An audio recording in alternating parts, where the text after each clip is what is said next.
Қайырлы күн, қалайсыздар? Бүгін 21 маусым. Бүгін дейтін біздер Атырауға кетіп бара жатырмыз, тағы да шаруаларымызбен.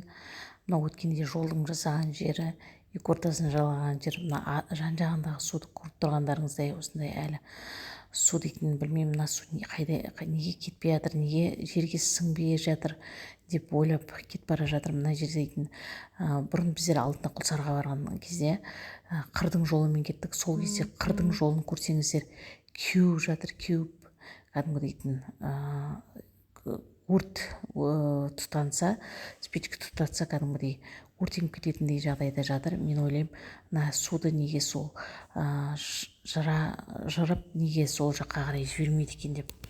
Білмеймін, мына судың несі беті қайтатын емес, бірақ енді Аллаға шүкір жолымыз бар. Жолымызбен қалаға барып келіп шаруамызды бітіріп жүрміз.